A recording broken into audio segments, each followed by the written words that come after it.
आज का जो ये कार्यक्रम है जो दूरदर्शन ने आयोजित किया है कॉन्क्लेव, ये एक नई शुरुआत है दूरदर्शन की जनमानस तक पहुंचने की और री इमेजिनिंग इंडिया के संदर्भ में कई विषयों को, समसामयिक विषयों को इसमें सम्मिलित किया गया है और उन विषयों में प्रमुख स्थान आपदा प्रबंधन को भी मिला है। अभी जो वर्तमान में परिस्थिति है, आपदाओं का एक लगातार बारंबारता बढ़ रही है, उसके इम्पैक्ट बढ़ रहे हैं देश के स्तर पे, राज्य के स्तर पे और ख़ास करके अंतर्राष्ट्रीय स्तर पे भी। एक तरफ क्लाइमेट चेंज की बात हो रही है, दूसरी तरफ हमारी आपदा प्रबंधन की बात हो रही है और तीसरी तरफ सस्टेनेबल डेवलपमेंट गोल की बात।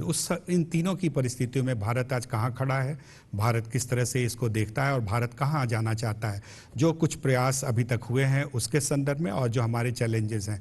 तो मूल रूप से जो ये कॉन्क्लेव डीडी न्यूज़ का है, ये समसामयिक विषयों का चयन किया है और उसमें आपदा प्रबंधन बहुत ही एक महत्वपूर्ण विषय है, जिसका इन्होंने एक चयन करके सभी जो हमारे मूल रूप से इस विषय को आगे ले जा रहे हैं, हमारे देश में लोग जुड़े हैं, वो इसमें साथ दे रहे। तो मैं आपका इंट्रोडक्शन कराना चाहता हूँ, हमारे साथ कौन कौन हमारे गेस्ट जो जुड़े हैं आज की इस चर्चा में।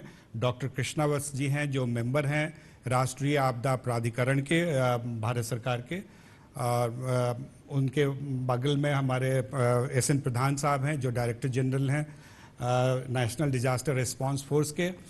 उनके बाद डॉक्टर जेना हैं IMD से, इंडियन मेट्रोलॉजिकल डिपार्टमेंट से, मौसम विभाग से।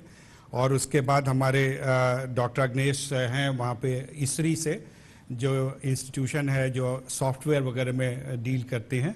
तो ये इनकी जो रिस्क असेसमेंट में इनकी बड़ी भूमिका है। तो इस तरह से ये हमारे गेस्ट हैं और हमारे सभी जो दर्शक दीर्घा में लोग बैठे हैं, हमारे आगंतुक हैं, आप सभी का स्वागत है। आज जो विषय है इस पे मैं चर्चा इस तरह से करना चाहूँगा। इसकी शुरुआती बात ये होगी कि हमारे विश्व में और साथ साथ देश में तीन बड़ी महत्वपूर्ण 2015 में इसकी एक रूपरेखा खींची गई, जिसमें एक डिज़ास्टर रिस्क रिडक्शन की बात है जो हम सेंडाई फ्रेमवर्क के नाम से जानते हैं। दूसरी जो बात है सस्टेनेबल डेवलपमेंट गोल की बात है, जिसमें हम एक संपोषक विकास की बात कर रहे हैं। और तीसरी जो सबसे बड़ी बात हुई 2015 में, वो हमारे क्लाइमेट चेंज के बारे में है। और इन तीनों का जब सम्मिश्रण करते हैं तो मानव जाति के लिए तीनों मानव जाति के अभिन्न अंग हैं। तो ऐसी परिस्थिति में कोई कंपार्टमेंट हमारे यहाँ नहीं है कि ये क्लाइमेट चेंज है, ये डिज़ास्टर रिस्क रिडक्शन है और ये सस्टेनेबल डेवलपमेंट गोल है। तो इसकी वर्तमान परिस्थिति में जो हम लोग देख रहे हैं कि क्लाइमेट चेंज के कारण, आपदाओं के कारण और ख़ास करके SDG जो हमारी प्रभावित हो रही है, जो निरंतर नुकसान के आंकड़े बढ़ते जा रहे हैं। फिलहाल भारत देश में इस तरह की कई घटनाएं आपने देखी होगी जो कोविड के दौरान भी हुई हैं। कई आपदाएं हुई हैं, कई साइक्लोन्स हुए हैं और उसमें हमारी कितनी मुस्तैदी से रिस्पॉन्ड किया है सारे जोखिम के साथ साथ। और उसके बाद साथ ही साथ में प्रधानमंत्री जी ने, माननीय प्रधानमंत्री जी ने 10 पॉइंट के एजेंडा खींचे गए जो हमारे केवल भारतवर्ष के लिए लागू नहीं है बल्कि पूरे एशियन देशों के लिए लागू है, जो एशियन मिनिस्ट्रियल कॉन्फ्रेंस में उन्होंने एक मार्गदर्शन के रूप में खींचा है। तो इस संदर्भ में हम चर्चा करना चाहेंगे और सबसे पहले मैं आमंत्रित करना चाहूँगा डॉक्टर कृष्णा वत्स जी को, जो कल ही हमारे यहाँ एक प्राधिकरण का 17वां स्थापना दिवस था और उसमें माननीय गृह मंत्री जी ने उसमें कई रूपरेखाएं भी खींची। और तो इस संदर्भ में जब हम बात करते हैं प्राधिकरण से कि आप एक दिशा निर्देश देते हैं हमारे देश में आपदा प्रबंधन की रूपरेखा कैसे हो, और इस पूरे जो चैलेंजेस चल रही हैं पैंडेमिक के साथ और SDG और क्लाइमेट चेंज के एजेंडा के साथ साथ, आपको क्या लगता है कि हमने पिछले कुछ सालों में किस तरह से हम आगे बढ़ रहे हैं और हमारे देश के लोगों को आप क्या इस तरह में संदेश देना चाहते हैं इस बात पे? पहली बात यह कि जो खतरे हैं, रिस्क हैं, उनका स्वरूप जो है वह ज़्यादा विस्तृत होता जा रहा है। कई तरह के खतरे हैं, उन पर मैं थोड़ी चर्चा थोड़ी देर में करूंगा। लेकिन जो सबसे महत्वपूर्ण बात है और सबसे एक उपलब्धि है हमारी कि गए कुछ वर्षों में जब भी हमने किसी खतरे पर अपना ध्यान केंद्रित किया है और उस पर हमने अपने संसाधन लगाए हैं, तो उसके कारण होने वाले जो मानवीय हानि है उसमें कमी हुई है ना। उदाहरण के तौर पर जो चक्रवात हैं, साइक्लोन, तो साइक्लोन के कारण जो साइक्लोन में हमारी जो मानवीय हानि है उसमें काफ़ी कमी आई है। अब करीब करीब सारे जो साइक्लोन्स हैं सब मिला जुला कर देखेंगे तो डबल डिजिट में ही यह संख्या रहती है। कमोबेश यही बात आप ये हीट वेव या लू के कारण जो मानवीय हानि है उसमें भी काफ़ी कमी हुई है। तो एक यद्यपि खतरों का स्वरूप बढ़ता जा रहा है, यह बात भी उतनी स्पष्ट है कि यदि हम किसी खतरे पर हम पूरी तरह ध्यान केंद्रित करके उस खतरे को कमी करने की कोशिश करें तो उसमें हमें सफलता मिली है और मुझे लगता है आगे भी हम इस तरह से काम करेंगे। और दूसरी बात जो सबसे बड़ी बात है कि हम पहले जो है वह ज़्यादा हमारा फोकस जो है वह रिस्पांस पर रहता था, खतरों को कैसे टाला जाए और कैसे उसका सामना किया जाए। अब हम मिटिगेशन पर भी काम कर रहे हैं, हम रिकवरी एंड रिकंस्ट्रक्शन पर भी काम कर रहे हैं, हम रिस्क असेसमेंट पर भी काम कर रहे हैं।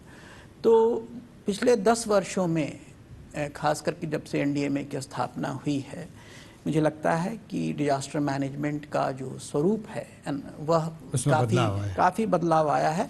एक्चुअली हम इसको डिजास्टर मैनेजमेंट नहीं कहते, हम डिजास्टर रिस्क मैनेजमेंट कहते हैं और हम रिस्क के सभी पहलुओं पर हमने ध्यान देने की कोशिश की है।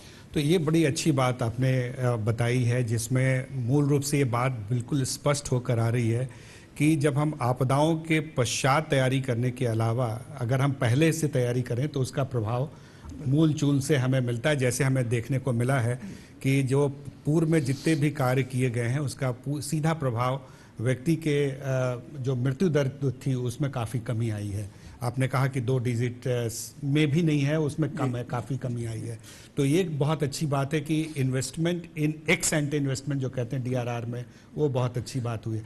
अब मैं प्रधान साहब से पूछना चाहूँगा, जो आपने बात कही, प्रधान साहब मूल रूप से नेशनल डिजास्टर रिस्पांस फोर्स के आप महानिदेशक हैं, डायरेक्टर जनरल हैं, और आप जैसा कृष्णा वस्त जी ने कहा कि रिस्पांस के अलावा हम पूर्व तैयारी कर रहे हैं जोखिम को कम करने की।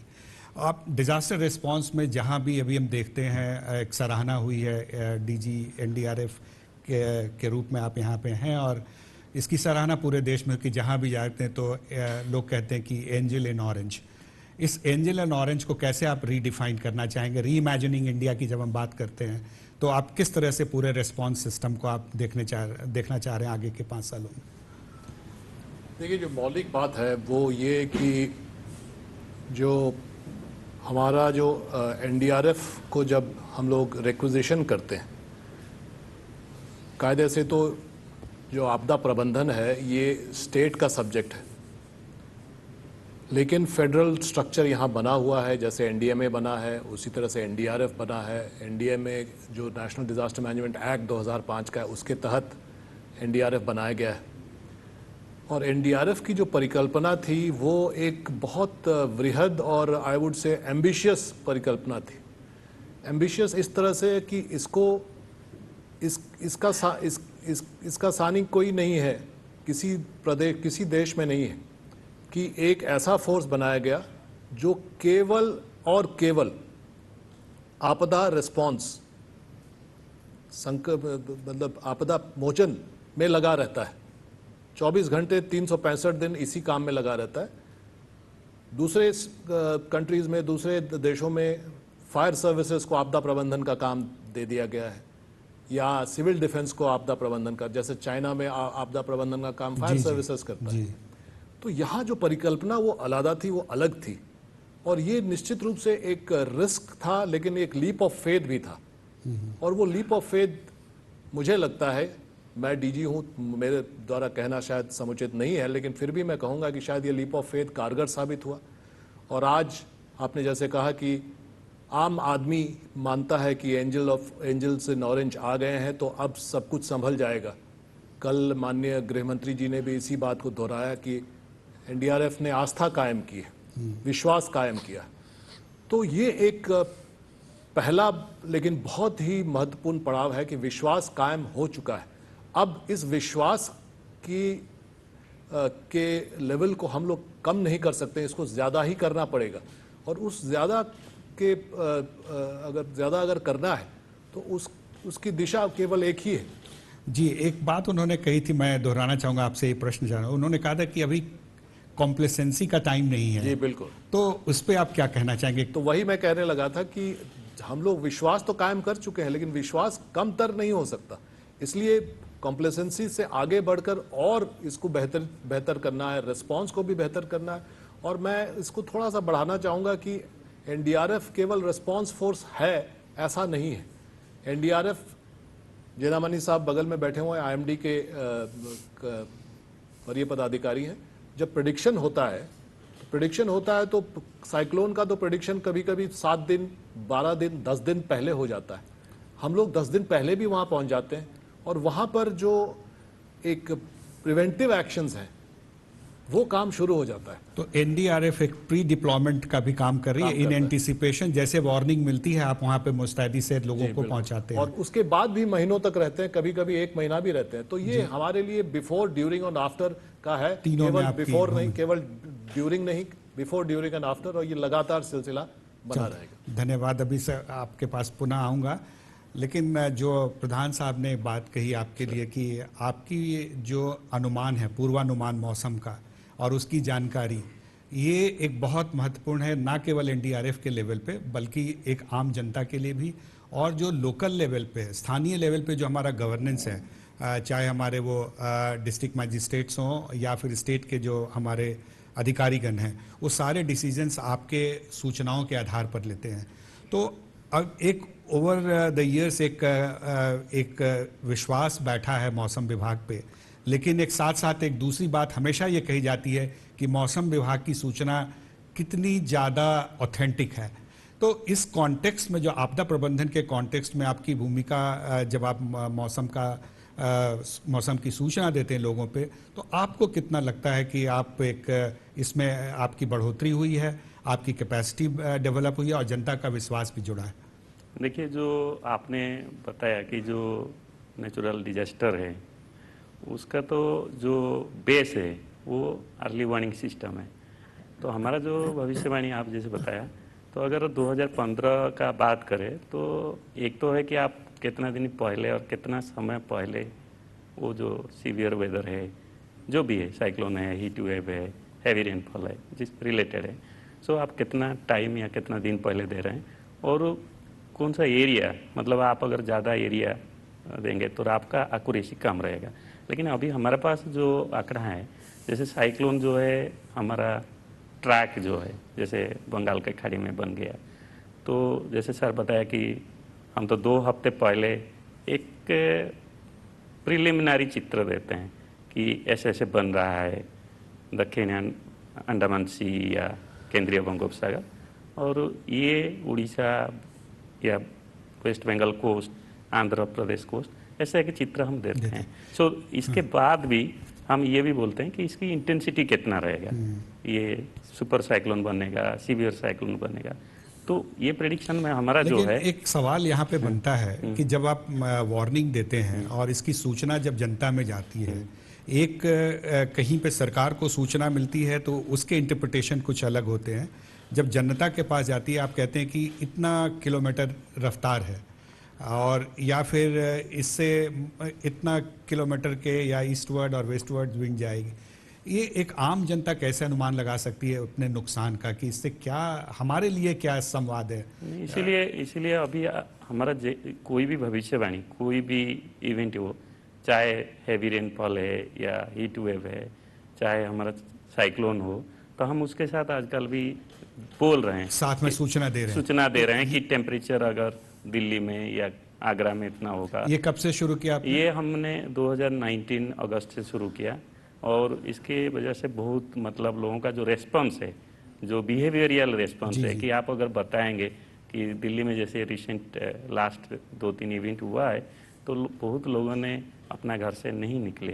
तो ये बहुत बड़ा मतलब प्राकृतिक तो आपदा ये कुछ वर्षों में लास्ट आपने कहा 2019 में आरंभ किया और इसका लाभ सीधा जनता को मिल रहा मिल रहा है। है। इसमें अंदाजा लगाया क्योंकि आप इम्पैक्ट बेस्ड वार्निंग की बात कर रहे हैं, तो इसमें एक प्रभाव और उसका अंदाज लगा सकते हैं। तो ये बड़ी अच्छी बात है, एक बहुत अच्छी उपलब्धि, आपको इसके लिए साधुवाद भी।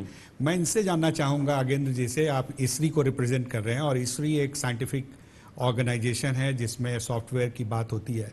हमारे सेंडाई फ्रेमवर्क में भी कहा गया है अंडरस्टैंडिंग रिस्क, और अंडरस्टैंडिंग पहले जोखिम को पहचानो, क्योंकि बीमारी का इलाज तभी हो सकता है जब हम प्रॉब्लम का सही असेसमेंट करते हैं। अभी एनडीएमए के भी कई गाइडलाइंस हैं, उन्होंने कई बार इसको रीइंफोर्स किया है अंडरस्टैंडिंग रिस्क को, हर स्टेट को और इसमें भी।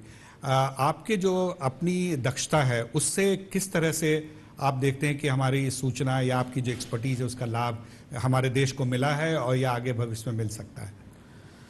जैसा कि आपने कहा, ESRI, मैं इसरी इंडिया को रिप्रेजेंट करता हूँ। ESRI एक ग्लोबल कंपनी है, हमारी इंडियन कंपनी भी 25 साल से यहाँ पर है और हम डिज़ास्टर रिस्क मैनेजमेंट के एरिया में काफ़ी ऑर्गेनाइजेशंस के साथ जुड़े हुए हैं।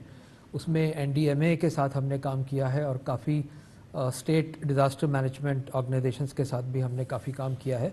तो जब हम इसको GIS को देखते हैं या भौगोलिक सूचना प्रणाली को देखते हैं, तो ये एक फ्रेमवर्क प्रोवाइड करता है, जिस फ्रेमवर्क से जो इन्फॉर्मेशन की अवेलेबिलिटी इम्प्रूव होती है और जो डिफरेंट डेटा है उसको एक साथ एक प्लेटफॉर्म पे ला करके सबको इकट्ठा देख के एनालाइज किया जा सकता है और इससे जो इनपुट्स मिलते हैं उसके बेसिस पे डिसीजंस लिए जा सकते हैं। तो ये सॉफ्टवेयर है? ये सॉफ्टवेयर है जी। ये सॉफ्टवेयर है, ये एक प्लेटफॉर्म की तरह है। इसमें तरह तरह के डेटा को कंबाइन करने की फैसिलिटी है। आजकल जो डेटा आता है, जैसे IMD से डेटा आएगा, वो एक हो गया।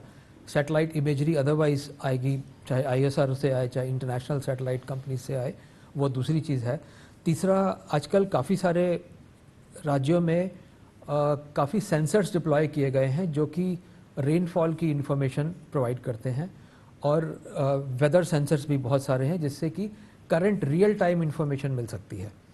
तो उस तरह की सारी इन्फॉर्मेशन को, उसके अलावा हमने देखा है कि आजकल जब कोई इवेंट होता है तो सोशल मीडिया पे लोग एक्टिव हो जाते हैं। जी, तो जी। जो इन्फॉर्मेशन सोशल मीडिया के थ्रू आती है उसको भी उसमें कंबाइन किया जा सकता है और उस सब को लेकर के इकट्ठा एनालाइज करके डिसीजन मेकिंग। तो आपने भी किसी राज्यों के साथ ऐसा कार्य किया है? हाँ, हमने काफ़ी के साथ किया है। रिसेंट एग्जाम्पल जो ये यास साइक्लोन आया था, उस समय हमने ऑफ कोर्स एक बड़ा अच्छा सा छोटा सा इनिशिएटिव था और वो ये था कि हमने एक लाइव मैप पब्लिश किया।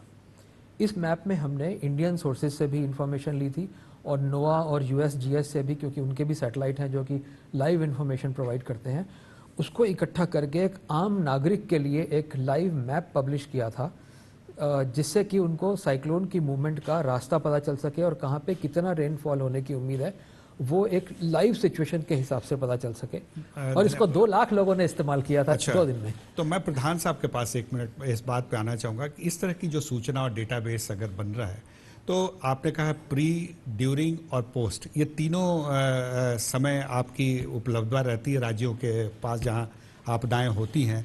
इस तरह के डेटाबेस से और साइंस का इंगेजमेंट से आपके रिस्पांस में कितनी सुधार की आवश्यकता दिखती है, या फिर लगता है इस तरह की डेटाबेस बहुत मूल रूप से बहुत ज़्यादा उपयोगी नहीं है, या आप इसकी उपयोगिता समझते हैं? नहीं, मैं समझता हूँ कि टेक्नोलॉजी, चाहे वो कोई भी टेक्नोलॉजी हो, अगर वो अप्रोप्रिएट है हमारे काम के हिसाब से, तो वो एक फोर्स और एफिशिएंसी मल्टीप्लायर माना जाता है। फोर्स को भी मल्टीप्लाई करता है, उसके इम्पैक्ट को, और एफिशिएंसी को भी मल्टीप्लाई करता है। अच्छा। तो GIS टेक्नोलॉजी तो बहुत ही कारगर है, बहुत उपयोगी है और मेरे ख्याल से डिज़ास्टर रिस्पांस के लिए तो बहुत ही उपयुक्त टेक्नोलॉजी है। हाँ, ये ज़रूर है कि अभी हम लोग इस पर और काम करना बाकी है। जैसे आपने कहा शुरू में कि कॉम्प्लेसेंसी नहीं हुआ, तो उसका भी एक हिस्सा है। We have to adept more technology into disaster response, databases and map technology, जिसको मैपिंट बोलते हैं जी। इसकी ज़रूरत है और इसको और लेवरेज करने की ज़रूरत है। कुछ काम हम लोगों ने शुरू किया एनकॉग के साथ, सरकार के एनकॉग national centre of geo informatics है MIT के अंदर में, उनके साथ शुरू भी किया है और कुछ स्टेट्स के साथ भी हम लोग कर रहे हैं, लेकिन ये काम अभी आगे जारी रहेगा।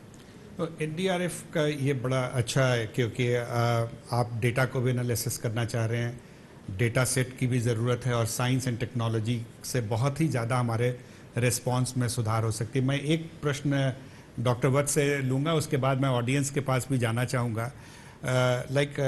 मेरी जो संस्था अपनी राष्ट्रीय आपदा प्रबंधन संस्थान, ये कैपेसिटी बिल्डिंग पे काम कर रही है और कैपेसिटी बिल्डिंग में कई सारी चीज़ें आ रही हैं और माननीय प्रधानमंत्री जी के जो 10 पॉइंट एजेंडा है उसमें भी इसका प्रावधान है कि कैपेसिटी बिल्डिंग केवल नेशनल लेवल पे नहीं, स्टेट लेवल पे नहीं, बल्कि एक स्थानीय स्तर पे जाना चाहिए जहाँ पे इस तरह की आपदाएं हो रही हैं। वर्तमान में जितने भी हमारे स्पीकर हैं इन्होंने अपनी बात कही और सभी ने ये जोर दिया इस बात पे कि हमें पूर्वानुमान भी लगाना है, साइंस का उपयोग भी करना है, वो रिस्पांस करना है, तो उसमें भी एक्स एंटे प्रिपेयर्डनेस की आवश्यकता होती है, उसमें भी हमारे पास टेक्नोलॉजी की उपयोगिता है।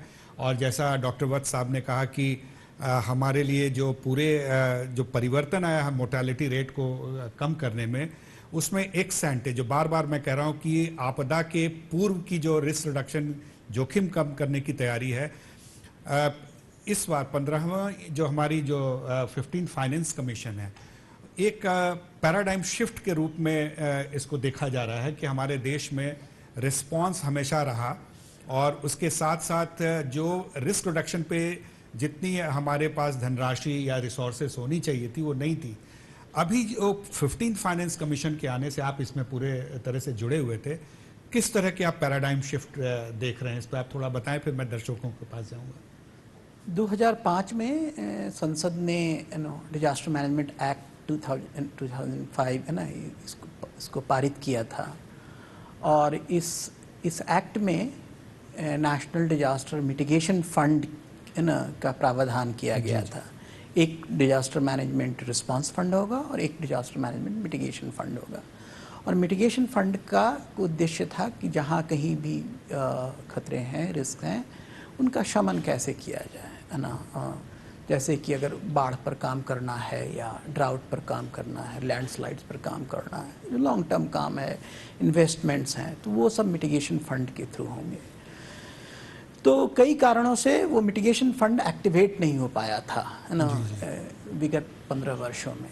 तो पहली बार जो 15वां वित्त आयोग है, इन्होंने अनुशंसा की कि राष्ट्रीय स्तर पर और स्टेट स्तर पर दोनों मिटिगेशन फंड की स्थापना हो और इसके लिए उन्होंने जो राशि है वो भी उन्होंने एलोकेट किया है और अब मिटिगेशन फंड एक्टिव हो गया है।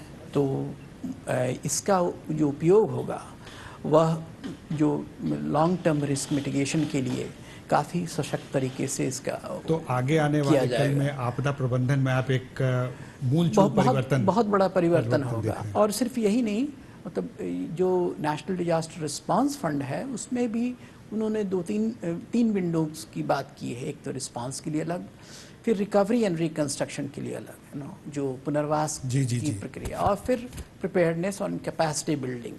तो डिजास्टर मैनेजमेंट के जितने भी फंक्शंस हैं, सारे फंक्शंस के लिए अलग से एक निर्दिष्ट राशि निश्चित करना, मुझे लगता है कि ये 15वां वित्त आयोग का एक मौलिक योगदान है और उससे डिजास्टर मैनेजमेंट का जो उपयोग होता है इस देश में, पूरे प्रैक्टिस को बहुत अच्छे तरीके से उसको सशक्त किया जा सकता है। तो यह एक बहुत बड़ा डेवलपमेंट है। शुक्रिया, थैंक यू। अब मैं चाहता हूँ कि हमारे दर्शक दीर्घा में कुछ लोग हैं, सो सीट से भी बैठे हैं कुछ लोग। अगर आपके कोई प्रश्न हो तो आप बताना चाहें या फिर जो बातें हुई इसमें आप। जी सर, मेरा क्वेश्चन ये है कि सर आए दिन लगातार डिजास्टर आते रहते हैं, ये सर स्थानीय स्तर पे जो लोग होते हैं वो सबसे ज़्यादा इससे प्रभावित होते हैं। सर उन्हें पता नहीं होता है कि प्री डिजास्टर, ड्यूरिंग डिजास्टर या पोस्ट डिजास्टर के दौरान उन्हें क्या करना चाहिए। सर उन्हें ये भी बिल्कुल नहीं पता होता है कि कौन सा टेक्नोलॉजी यूज़ करें या क्या मेडिसिन वगैरह का क्या यूज़ करना है, कैसा क्या करना है, उन्हें पता नहीं होता। तो सर हम ऐसा क्या करें कि वो खुद भी अपना मदद कर सकें और दूसरों का भी हेल्प कर सकें। हाँ, ये बात आपने अच्छी की, स्थानीय स्तर पे किस तरह लोगों को उनकी जानकारी इस बात की नहीं होती है। अगर हीट वेव है, कोल्ड वेव है या बाढ़ की परिस्थिति है या फिर साइक्लोन है या सूखा है, तो आगे वो रिस्पॉन्ड कैसे करें उनको पता नहीं होता है। इधर कई विगत वर्षों से राष्ट्रीय आपदा प्रबंधन संस्थान जो हमारी संस्थान है, इधर खास करके जब से कोविड-19 का प्रकोप हमारे देश में आया है, इसमें हमें वेबिनार से तक लोगों तक पहुंचने की कोशिश की। जो हमारे शहरी क्षेत्रों में जो लोग वेबिनार को एक्सेस कर सकते हैं, टेक्नोलॉजी को एक्सेस करते हैं, उसके साथ साथ प्रावधान। लेकिन साथ ही साथ हम लोग राज्यों में भी जाते हैं, शहरों में भी जाते हैं और उससे भी संवाद स्थापित करते हैं। लेकिन ये एक रूप है, लेकिन उसके कई रूप हैं जिसमें हमारे यहाँ पे एक्सपर्ट्स बैठे हैं अपने संस्थानों से। राष्ट्रीय आपदा प्रबंधन संस्थान के अलावा जो प्राधिकरण है हमारे, जो डॉक्टर वत्स हैं और प्रधान साहब भी बताएंगे कि किस तरह से जुड़ रहे हैं, और साथ साथ हम इनके भी रिस्पांस ले रहे हैं आपके क्वेश्चन पे कि विज्ञान क्या कर रहा है, आईएमडी क्या कर रहा है। डॉक्टर वत्स साहब कुछ कहना चाहेंगे प्रश्न पे? पिछले 20 वर्षों में भारत में समुदाय पर आधारित ढेर सारे डिजास्टर मैनेजमेंट प्रोग्राम्स लिए गए हैं और उन सारे कार्यक्रमों में समुदाय का शिक्षण, उनकी जागृति, उनकी समझ बढ़ाने के लिए ढेर सारे इनिशिएटिव्स का कार्यान्वयन हुआ है। और उसी का परिणाम ये है कि आज साइक्लोन में जानहानि जो है वो काफ़ी कम हुआ है। जैसे ही पूर्व सूचना मिलती है, सरकार लोगों के पास जाती है और लोगों को कहती है कि आप सुरक्षित जगह में जाएं। और पहले क्या होता था, पहले लोग वहीं रह जाते थे, अपने घरों में ही रहते थे और उसके कारण बड़ी संख्या में बड़े स्तर पर जानहानि होती थी।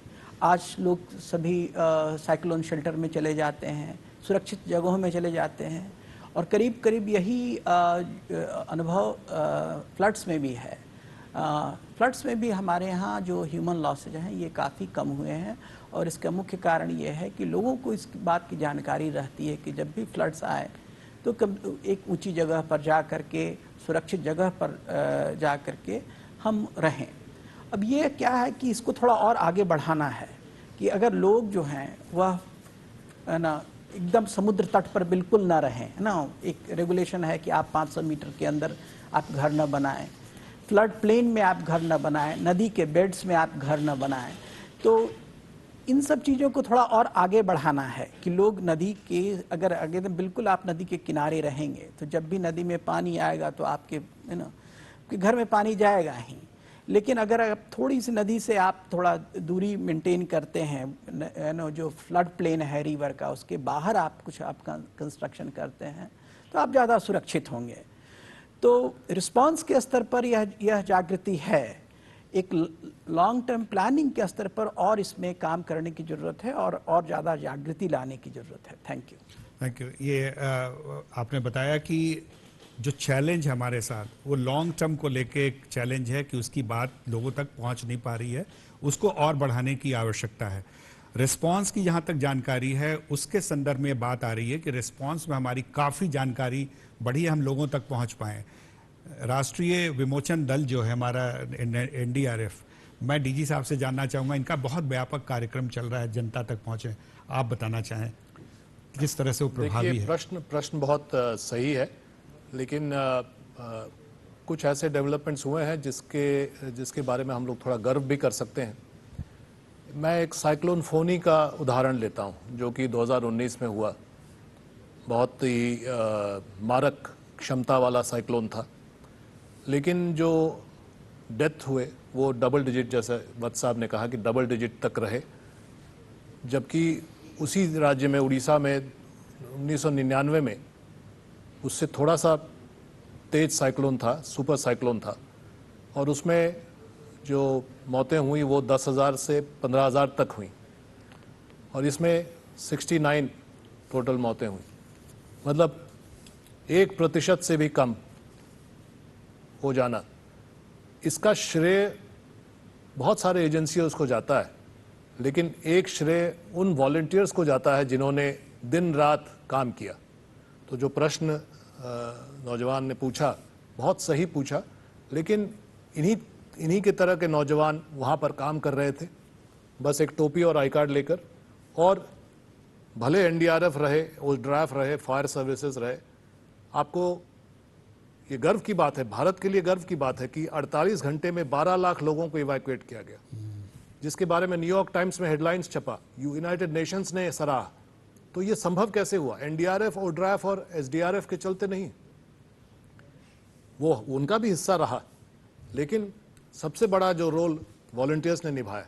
जो हमारे गांव का एक नौजवान आके वृद्ध और वृद्धा को बोलेगा कि आप मौसी जी आप चलें, साइक्लोन शेल्टर में चले आएँ, और उनको पहले से ही ये इंगित है, समझ है कि उनको भी ये नॉलेज है कि नहीं, साइक्लोन शेल्टर में जाना चाहिए, क्योंकि हम लोगों ने सिखलाई ली है, सरकार ने भी सिखलाई दी है और कम्युनिटी ने भी सिखलाई ली है, और उसके चलते इतने लोगों की जान बची।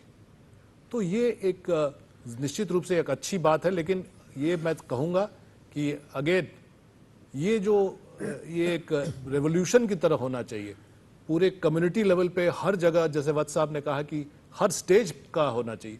वो शायद अभी भी नहीं है, जो कि हम लोग ऐसे देशों में, जापान जैसे देशों में देखते हैं कि पूरी तरह से एकदम तैयारी रहती है, बच्चा जानता है कि उसको क्या करना है और वृद्ध भी जानता है कि क्या करना है। बहुत अच्छी बात। लेकिन जन आंदोलन के लिए आपने आहूत किया कि इसमें जन आंदोलन की तरह कम्युनिटी बेस्ड डिजास्टर मैनेजमेंट या कम्युनिटी लेड, जो जनता के द्वारा और जनता के लिए उस तरह की परिस्थिति बने कि एक एक व्यक्ति इसमें अपनी समझ रख रहा है। विज्ञान की इसमें बहुत भूमिका है, और विज्ञान में जो इंडियन मेट्रोलॉजिकल डिपार्टमेंट, जो मौसम विभाग है, इनकी भी कुछ प्रतिक्रिया है आपके प्रश्न पे। मैं जानना चाहूंगा कि किस तरह बिल्कुल से ये विज्ञान प्रश्न जो है कि लोगों तक जो हमारा भविष्यवाणी है या जो अर्ली वार्निंग जो दिए हैं वो पहुंचना चाहिए। और जैसे प्रधान साहब बताया, मैं जो तोकटे का जो साइक्लोन था, आप देखेंगे तो हमारा सारे जो लक्षद्वीप से लेकर के केरल, महाराष्ट्र और कर्नाटक और फिर गुजरात जहाँ क्रॉस किया, तो हमारा जो बनता है कि जो बेस्ट टेक्नोलॉजी है, जो मोबाइल है या जो डिजिटल मीडिया है, सोशल मीडिया है, तो हम सभी के साथ पैचअप किए हैं। आप देखेंगे तो हमारा नेशनल पर 150 अराउंड जो रहते हैं मीडिया, चाहे टीवी हो, चाहे न्यूज़पेपर, प्रिंटेड मीडिया, तो हम on the spot they are getting the message, ठीक है ना। व्हाट्सएप ग्रुप नेशनल में जो कोऑर्डिनेशन चल रहा है, चाहे एनडीआरएफ है, एनडीएमए है, जो सेंट्रल ऑर्गन है, उसके साथ साथ हमारा मीटरोलॉजिकल सेंटर भी है, चाहे बॉम्बे है, कोलकाता है, अगरतला है, तो जहाँ जहाँ सिस्टम बनेगा या कोई सीवियर अलर्ट है, तो वहाँ भी करेस्पॉन्डिंग व्हाट्सएप ग्रुप है, उनके जो लोगों तक पहुँचना है। एक तो ये हो गया सोशल मीडिया भी। दूसरा जो वर्नाकुलर लैंग्वेज है, जो हमारा उनका जो लैंग्वेज है, वो भी हम अभी ट्रांसक्रिप्ट बना के भेज रहे हैं। उसके मतलब इसके ग्रो कराते हैं, सो दैट कि जो लोग हमारा है, जो जनसाधारण है, उनके पास टाइमली पहुँचे।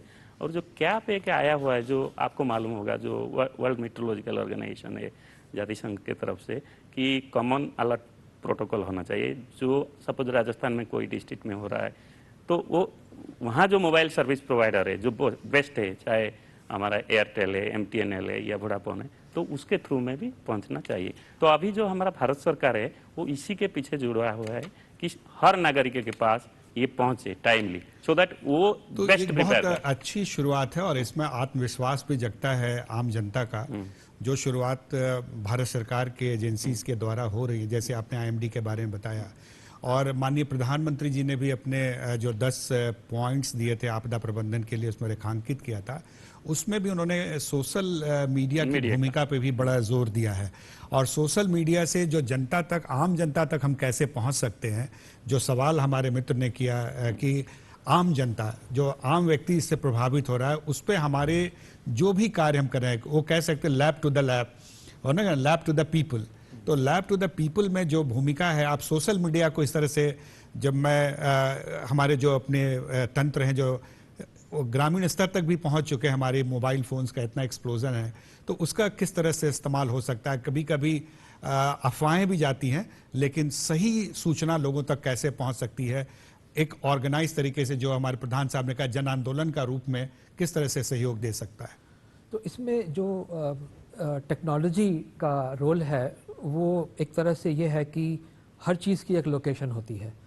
तो जब हम जीआईएस की बात करते हैं, तो उसमें जो सिचुएशनल अवेयरनेस है कि कहाँ पे इस समय क्या हो रहा है, वो इन्फॉर्मेशन सोशल मीडिया के माध्यम से या मोबाइल फ़ोन के माध्यम से नागरिकों के साथ रियल टाइम में शेयर की जा सकती है। और जैसा कि अभी कहा गया कि हमारे देश में साइक्लोन के एरिया में बहुत उपलब्धियां हुई हैं और ये बहुत बड़ी चीज़ है कि जैसा कि प्रधान साहब ने कहा कि हज़ारों लोग हताहत होते थे और उससे हमने एक बहुत छोटे नंबर पे लेके आए। ये बहुत बड़ी उपलब्धि है और इसमें बस थोड़ी सी चीज़ें हम और अगर इसमें ऐड करें, मैं बल्कि एक आध उदाहरण और देना चाहूँगा। जैसे आंध्र प्रदेश में जो भी उन्होंने काम काफ़ी किया है इस एरिया में, जैसे लाइटनिंग होती है तूफान के टाइम पे, उसका भी अलर्ट मोबाइल फ़ोन के ज़रिए से जो मछुआरों तक भी पहुंचाया जा सकता है, जिससे कि उस समय वो लोग समुद्र में ना जाएं या अपना सुरक्षित स्थान पे रहें।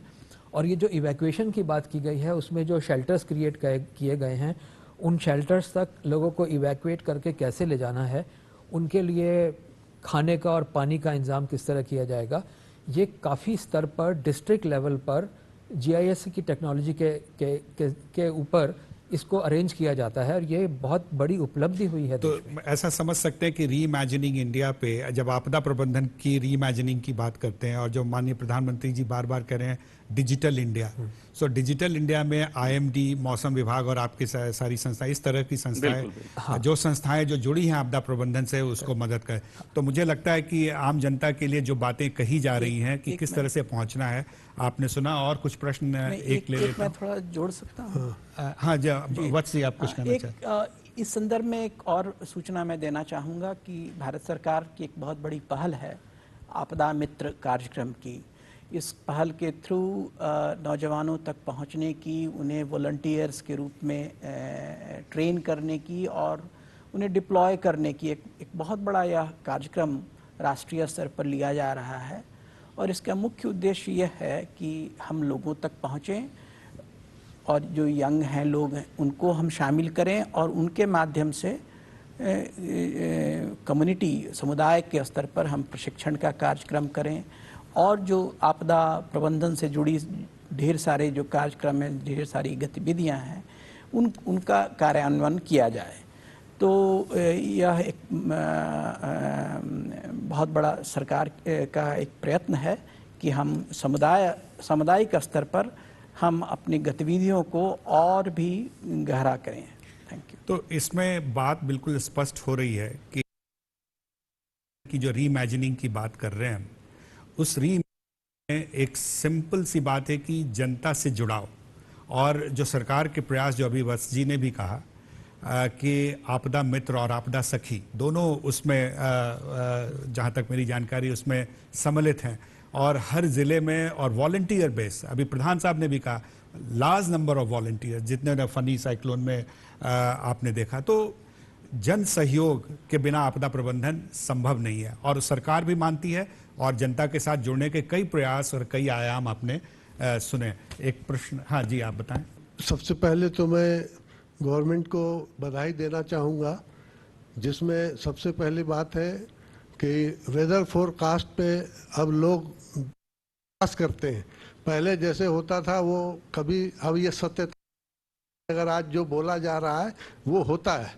तो इसकी वजह से सबसे बड़ी बात है ये जो साइक्लोन, आपने जो साइक्लोन शेल्टर की बात कही है और इसकी वजह से इतनी संख्या में जो लोग हताहत होते थे अब वो बहुत कम के बराबर हो गया, 1% 2%। तो ये बहुत ही बड़ी बात है और बधाई के पात्र हैं गवर्नमेंट को। लेकिन बाढ़ की जो स्थिति है वो बहुत भयावह है। उसके लिए मुझे याद है एक बार वाजपेयी जी ने, हमारे पूर्व प्रधानमंत्री जी ने ये चाहा था कि जो रिवर को जोड़ा जाए जी। तो इसको करने में क्या दिक्कत क्या है, जो भी है कि तो हर साल तो ये बाढ़ आते हैं, ब्रह्मपुत्र का और कोसी और इधर ये बाढ़ तो हर बार इतने नुकसान करता है। सब लोग, ये नई चीज़ तो है नहीं, हर बार होता है। तो इसका कुछ परमानेंट सोल्यूशन क्यों नहीं इसके लिए किया जाए? मैं तो ये आप लोगों से मैं चाहूँगा कि इसका कुछ परमानेंट सोल्यूशन मिले। मैं ये जो सवाल आपने किया कि जो माननीय के जो परियोजना थी, उनका जो विजन था कि किस तरह से हम नदियों को जोड़ के बाढ़ के जो प्रकोप हैं उसको कम कर सकते हैं एक परमानेंट सोल्यूशन के रूप में। और शायद आपको ये भी ध्यान होगा कि इसके बाद विभागों ने, सरकारी संस्थानों ने इस पर कई एक्शन, मंत्रालय ने भी लिया और नदियों के जोड़ने के लिए कई गहन विषय पर इस पर अध्ययन करके स्टडीज भी आई। डेजर्ट एरिया भी कम से कम वो, हाँ, दोनों का मतलब डेजर्ट एरिया भी उससे जी। लाभान्वित होगा। ठीक है, तो मैं एक प्रश्न वत्स जी से पूछना चाहूँगा, क्योंकि ये प्राधिकरण में है और राष्ट्रीय रणनीति के निर्धारण में इनका सहयोग रहता है। आप किस तरह से देखते हैं री इमेजिनिंग इंडिया में ये जो प्रस्ताव बहुत दिनों से चल रहा है, इस पे कई अध्ययन भी हो रहे हैं, कई वैज्ञानिकों ने इसको माना कि सही भी होगा करना, कई वैज्ञानिकों ने इसका डिफरेंट मत भी है कि इसका नुकसान भी हो सकता है कभी। तो अभी वर्तमान में इसकी क्या सोच या समझ बन रही है फ्लड मैनेजमेंट में, परमानेंट सोल्यूशन के लिए, ड्राउट और फ्लड के लिए प्राधिकरण में? देखिए, फ्लड जो है, बाढ़ की समस्या बड़ी जटिल है और इस पर कई आयोग, कई समितियां, काफ़ी विस्तार से इस पर चर्चा की गई है और काफ़ी इसका अध्ययन हुआ है। नदियों को जोड़ने का जो कार्यक्रम है वह भी अभी लिया गया है। केन बेतवा नदी ये जोड़ा जा रहा है और उसके परिणाम अभी आने हैं। तो वह पहल भी ली जा रही है। एक जो पहले थी कि हम बड़े बड़े बांध बनाएं और उसके माध्यम से हम फ्लड को रोकें, वह भी किया गया है। तो ढेर सारे इनिशिएटिव्स लिए गए हैं। लेकिन क्या है कि हमारा जो हमारी जो भौगोलिक संरचना है उसमें आप फ्लड से बच नहीं सकते हैं। फ्लड के साथ एडजस्टमेंट की बात होती है कि आप किस तरह से एडजस्ट होकर के फ्लड के साथ, लिविंग विथ फ्लड्स जो है वह सबसे फिजिबल अप्रोच माना जाता है कि आप फ्लड प्लेन्स को कैसे मेंटेन करके रखें, वहाँ इंक्रोचमेंट ना हो और पानी का जब फैलाव हो तो उसको ज़्यादा से ज़्यादा फैलने के लिए स्पेस मिले।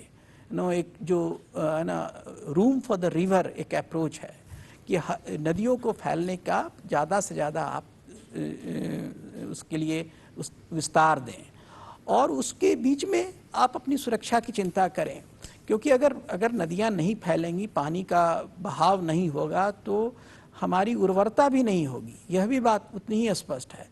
तो फ्लड के लिए एक कोई अप्रोच नहीं है, ढेर सारे अप्रोच हैं। उन सारे अप्रोचेस को साथ लाने की ज़रूरत है और नदियों को जोड़ने का, बांध बनाने का, ड्रेनेज को इम्प्रूव करने का, नेचुरल ड्रेनेज को इम्प्रूव करने का, फ्लड प्लेन को प्रोटेक्ट करने का, ढेर सारे अप्रोचेज हैं और इन सारे अप्रोचेस को एक साथ लाने की ज़रूरत है। उसकी कोशिश भी की जा रही है। एक फ्लड मिटिगेशन प्रोग्राम है, गवर्नमेंट ऑफ इंडिया उसको इम्प्लीमेंट कर रही है, पर इस पर ज़्यादा काम करने की ज़रूरत है। यह बात सही है, क्योंकि फ्लड का प्रॉब्लम जो है वह दिन ब दिन बढ़ता जा रहा है और इस पर और काम करने की ज़रूरत है। यह बात मैं स्वीकारता हूँ। जी, ये जैसे आपने संदर्भ दिया कि ये बहुत कॉम्प्लेक्स इशू है और बाढ़ में ज़रूरी नहीं कि अगर जो अध्ययन चल रही हैं साथ में जो नदियों को जोड़ने का, जब ऐसा होगा तब ऐसा होगा, बात अभी नहीं है। जो उन्होंने बात कही कि कई और भी उपाय साथ साथ चल रहे हैं और कार्य किए जा रहे हैं, जैसे शेल्टर की बात कही, एम्बैंकमेंट की बात कही, डैम्स की बात कही, कम्युनिटी रेजिलियंस की बात की, आदि आदि, अर्ली वार्निंग सिस्टम को इम्प्रूव करने की बात कही। एक बात जो इन्होंने बड़ी अहम बात शुरुआती तौर में इन्होंने कही थी कि जो हमारा आपदाओं के पश्चात कार्य करने के बजाय आपदाओं के पूर्व कार्य करें। और ये बात अक्सर आती है जब भी कोई आपदाएं होती हैं तो हमारी चर्चा रहती है, टेलीविज़न डिबेट्स भी होते हैं, सरकारी कार्यालयों में भी इसकी चर्चा होती है, हमारे संस्थानों में भी बार बार इस पे बात होती है कि किस तरह से इसका इसका तैयारी करें। और यही बात जो सेंडाई फ्रेमवर्क में बात आई कि पहली बात तैयारी करके हम मौत के दर को कम करें, जो अभी आपने बताया कि इसमें हम सक्षम हो सके। मैं आपके पास पुनः आना चाहूँगा और आपके कोई प्रश्न अभी जो लगता है कि जी आप बताएं। सर, जब सर ग्रामीण क्षेत्रों में जाते हैं या माउंटेनियस रीजन्स पर जाते हैं तो वहाँ पर जो गांव हैं उनकी सर जो कैपेसिटी होती है उतनी नहीं होती है, उनकी इतनी समझ नहीं होती है डिज़ास्टर्स को टैकल करने में। और गांव में जैसे सर्वे करने हम लोग गए हैं कभी, तो ये देखने को मिला है कि जितनी मॉक ड्रिल्स प्लान की जाती हैं उनमें गांव वासियों का इतना एक्टिव पार्टिसिपेशन नहीं होता है। ओके, तो एक तो मॉक ड्रिल में गांव वालों की का पार्टिसिपेशन नहीं होता है। एक कोई जी आप बताएं, आप एक दो क्वेश्चन और लूंगा जी, पहले आप बताएं। जो भारत है अपने आप को डेली अपग्रेड कर रहा है हर चीज में, हर एस्पेक्ट में, तो जो आपदा प्रबंधन के कार्य है वो कैसे अपग्रेड हो रहे हैं ओवर द इयर्स, कैसे उनमें चेंजेस आ रहे हैं पहले के कंपैरिजन में? हमने लगभग सभी इश्यूज पे बात करी है। एक जो तबका आता है वो बच्चों का, क्योंकि जब डिजास्टर मैनेजमेंट के टर्म में हम बात करते हैं तो सबसे ज़्यादा वल्नरेबल भी माने जाते हैं और कंट्री का फ्यूचर भी है। तो ये मैं जानना चाहता हूं कि बच्चों के लिए जो अब हम प्लान कर रहे हैं तो उनके लिए हमारे पास में क्या स्ट्रैटेजी है जो हम इस बच्चों के क्या बच्चों के लिए लास्ट प्रश्न। राष्ट्रीय आपदा प्रबंधन संस्थान जो हमारे संस्थान में जो भारत सरकार की संस्था है, और यहाँ पे एक child centric disaster risk management की स्थापना की गई है। केवल बच्चों से संबंधित विषय को अध्ययन करें और उनके संबंधित जितने भी चीज़ें हो सकती, चाहे वो न्यूट्रिशन का इशू हो, चाहे उनके मेंटल स्ट्रेस का हो, चाहे वो स्कूल ड्रॉप आउट रेट, जो आपदा से संबंधित हो, आपदा से संबंधित उन पे किस तरह से प्रभाव हो रहा है, उनके प्रभाव को कम किया जाए, इसके लिए हमारे यूनिसेफ का भी सहयोग है उसमें। और उनके साथ हम लोग दोनों मिलकर एक डेडिकेटेड सेंटर जो भारत सरकार के स्वीकृति के पश्चात भारत सरकार के सपोर्ट के साथ बनाया गया, तो एक डेडिकेटेड स्ट्रक्चर है। और जितने भी पीयर ग्रुप हैं इसमें, वो सेव द चिल्ड्रन हो या फिर और भी क्राई हैं और जो संस्थाएं काम, वर्ल्ड विजन है, ये सब जो कार्य कर रहे हैं उनको समाहित करके हम बार बार मार्गदर्शन भी प्राप्त करते हैं अपने गृह मंत्रालय से और प्राधिकरण से भी। तो ये मैं आपको बच्चों के संदर्भ में बताना चाह रहा था। बाकी जो प्रश्न पूछे गए एक कश्मीर के संदर्भ में, और बाढ़ आती है और बाढ़ नहीं आती, और उन्होंने कहा कि ग्रामीण स्तरों पे मॉक ड्रिल में उनकी सहभागिता सुनिश्चित नहीं हो पाती है। डॉक्टर वत्स, एनडीएमए बहुत इसमें कार्य कर रही है। एनडीएमए ने एक बहुत बड़ा कार्यक्रम इम्प्लीमेंट किया था, वो था स्कूल सेफ्टी प्रोग्राम। तो वो बच्चों पर के लिए था, बच्चों पर केंद्रित था। इसके अलावा जो जहाँ भी इस तरह का रिस्पांस होता है, वहाँ भी चाइल्ड फ्रेंडली प्लेसेस की बात की जाती है और बच्चों के लिए क्या आवश्यक, उनकी सुरक्षा के लिए क्या आवश्यक कदम लेने हैं, उन सब पर ध्यान दिया जाता है। तीसरी बात यह है कि बच्चों में इस बात के लिए कैसे जागृति बढ़ाई जाए, इसके लिए भी ढेर सारे प्रबोधन होते हैं। स्कूल का जो करिकुलम है उसमें इसकी व्यवस्था की जाती है। तो ढेर क्या है कि डिजास्टर मैनेजमेंट जो एफर्ट्स हैं वो अब दिन ब दिन ज़्यादा इंक्लूसिव होते जा रहे हैं, और उसमें महिलाओं, बच्चों और जो पीपल विद डिसेबिलिटीज हैं, सबों का सहभाग जितना हो वो ज़्यादा बेहतर होता है। इसलिए हमारा जो है डाइवर्सिटी, इंक्लूसिविटी, सारे समाज के सारे घटक जुड़े, इन सब चीज़ों पर काफ़ी ध्यान रहता है। उन्होंने कहा अपग्रेड करने की बात, डिजास्टर मैनेजमेंट सिस्टम अपग्रेड करने की बात, तो आप पिछले 20 साल में देखें तो कितना अपग्रेडेशन हुआ है। हमारे लिए हमने एक डिजास्टर मैनेजमेंट एक्ट पास किया है, हमने एनडीएमए की स्थापना की, राज्य स्तर पर एसडीएमए की स्थापना की, जिला स्तर पर डीडीएमए की स्थापना की, एक एनडीआरएफ फॉर्म हुआ है, राष्ट्रीय स्तर पर, स्टेट लेवल पर एसडीआरएफ फॉर्म हुआ है, और ढेर सारे कार्यक्रम की शुरुआत हुई है ना। मैंने आपदा मित्र का जिक्र किया, बट इसके साथ साथ भी हर साइक्लोन के लिए एक national cyclone risk mitigation project, earthquake के लिए हम एक नया कार्यक्रम शुरू करने जा रहे हैं। तो करीब करीब हर पहलू के लिए हम नया कार्यक्रम, नया निवेश, नया एलोकेशन कर रहे हैं। तो मुझे लगता है कि हम जो कंट्री, देश की जो ज़रूरत है उसके प्रति हम सजग हैं, संवेदनशील हैं। एक उनका प्रश्न था बाढ़ का कि जम्मू कश्मीर की भौगोलिक संरचना बिहार और आसाम से डिफरेंट है ना। जम्मू कश्मीर में पहाड़ हैं ना, वो समतल प्रदेश नहीं है। बिहार और आसाम समतल प्रदेश है, इसलिए जो बाढ़ की जो संभावनाएं हैं बिहार और आसाम में, वह हमेशा जम्मू कश्मीर से ज़्यादा रहेंगी। तो एक बिहार और आसाम और उत्तर प्रदेश जैसे प्रदेशों के लिए फ्लड के लिए एक डिफरेंट अप्रोच की ज़रूरत है, और वह हम कर रहे हैं। उस पर और ज़्यादा काम करने की आवश्यकता है। तो ये सारे प्रश्न जो हैं आपके बड़े ही मतलब रेलेवेंट प्रश्न हैं, और मुझे बड़ी खुशी है आप लोगों में जो ये धन्यवाद। इस बात की जागरूकता है। आपका। जी थैंक यू। जनामणि जी आप बताएं कोई मीटरोलॉजिकल क्विक रिस्पांस डिपार्टमेंट जो आपका है जो उन्होंने पूछा। या जो पहला प्रश्न है कि जो प्लान क्या होता है, तो हमें जैसे जो लाइटनिंग का होता था, जी। तो राडार का जो संख्या है, तो 5 साल पहले 10-12 जैसे मेजर मेट्रो सिटी में था, चेन्नई, कोलकाता, दिल्ली, बॉम्बे। अभी हर कॉर्नर में है, हमारे 37 राडार है। और इवन हम डिफेंस के साथ, एयरफोर्स के साथ भी मिलके उनकी राडार जो रहता है वो भी ले रहे हैं। और ऑब्जर्वेटरी का जहाँ आपको मालूम होगा कि ऑब्जर्वेशन अगर अच्छा हो तो ये नंबर 1 बनता है डिजास्टर मैनेजमेंट और अर्ली वार्निंग सिस्टम। जी। तो बॉम्बे में हमने बॉम्बे रेन नेटवर्क बनाया, 150 स्टेशन है हर 2 किलोमीटर। तकनीकी रूप से हम काफी आगे तो बढ़े हैं। मेनली हमारा जो क्षमता है पर्टिकुलरली ऑब्जर्वेशन और सैटेलाइट का आपको मालूम होगा जी, कि जी। सैटेलाइट पहले 1 घंटा में मिलता था और रिजोल्यूशन 4 किलोमीटर 8 किलोमीटर, अभी 1 किलोमीटर है और जी। प्रति 15 मिनट में मिलता है। मतलब जी। साइक्लोन, बड़े बड़े साइक्लोन हम मॉनिटर किया, एक्यूरेट रहा सैटेलाइट की वजह से। सो बहुत ज़्यादा प्लेटफॉर्म। और मैं बताना चाहता हूँ सुपर कंप्यूटर में हम यूरोप, अमेरिका, जापान, चाइना हम नंबर 5 है, 10 पेटाफ्लॉप है। तो इंडिया में जो मॉडल अभी रन होता है, मतलब ग्लोबल मॉडल है, 2 ग्लोबल मॉडल रन कर रहे हैं। सो ये तो क्षमता ही है और आगे क्षमता भी का अच्छा विकास काफी हुआ है। आप अपनी बात।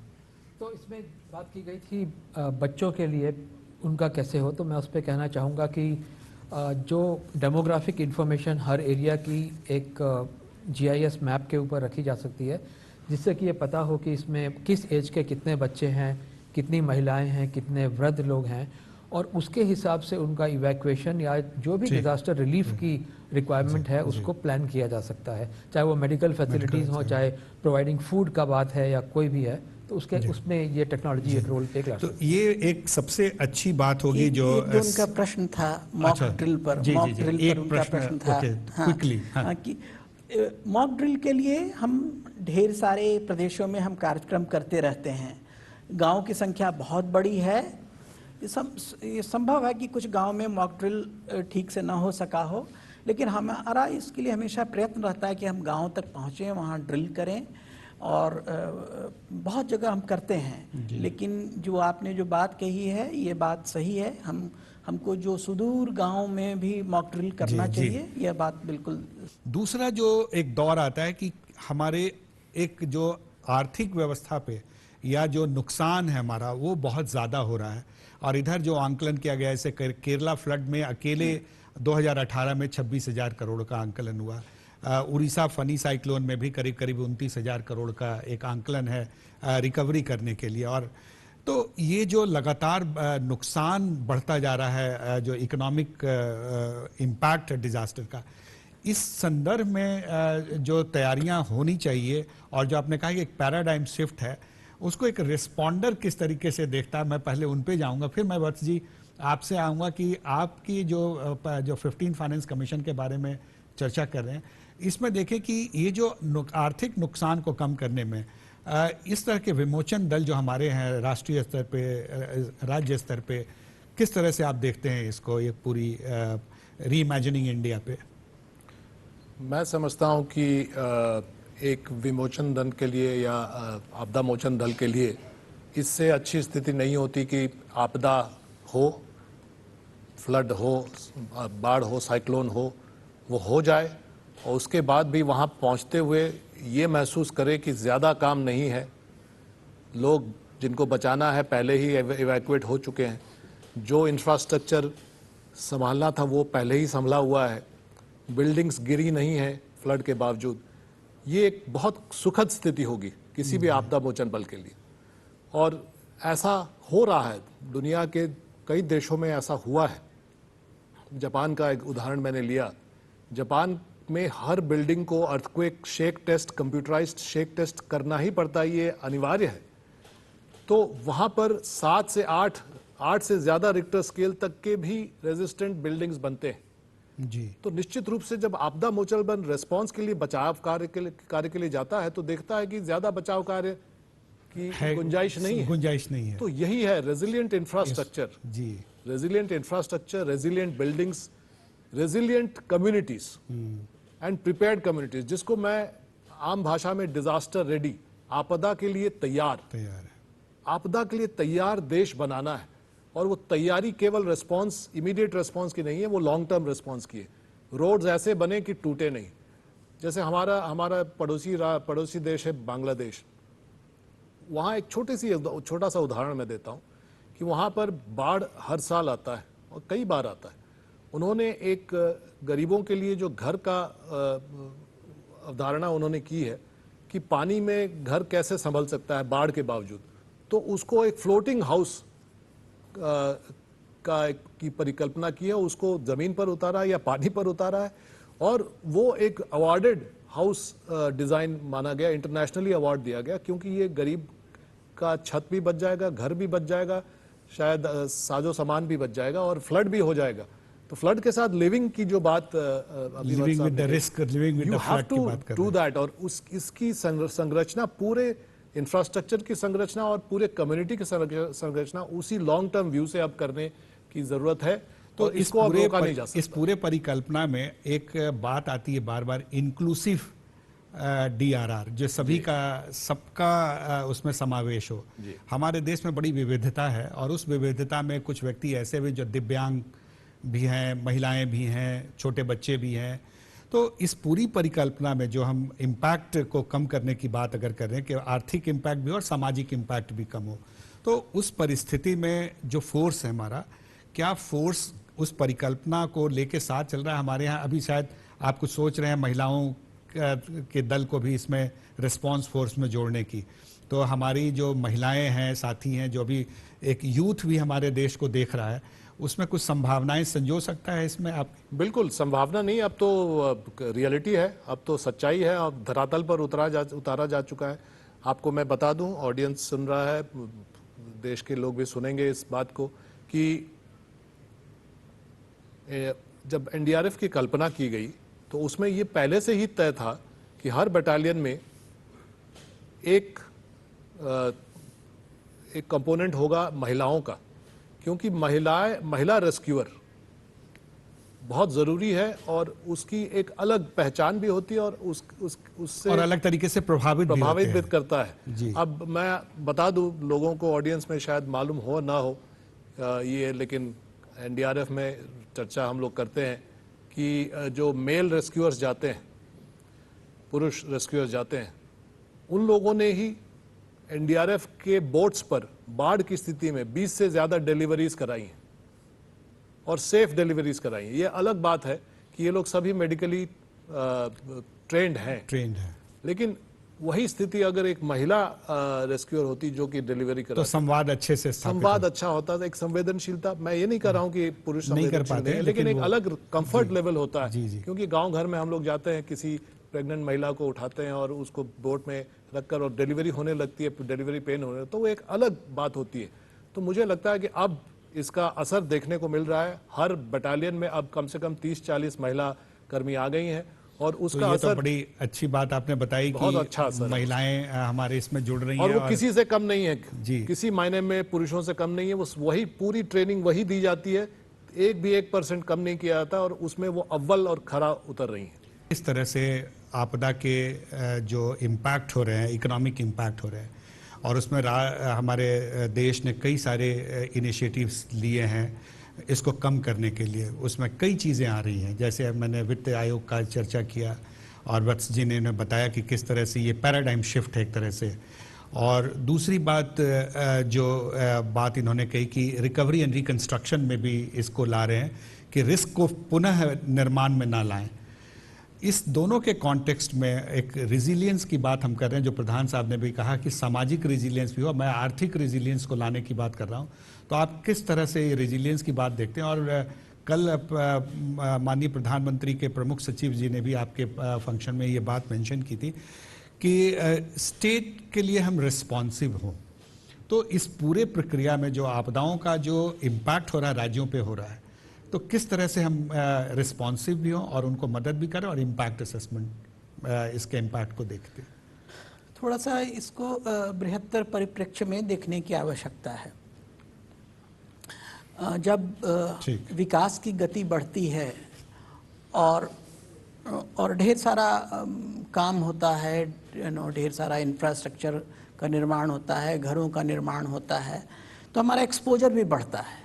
तो जब भी इस तरह की आपदाएं आती हैं तो नुकसान का जो लेवल है वो बढ़ जाता है, क्योंकि हमारा एक्सपोजर बढ़ गया है।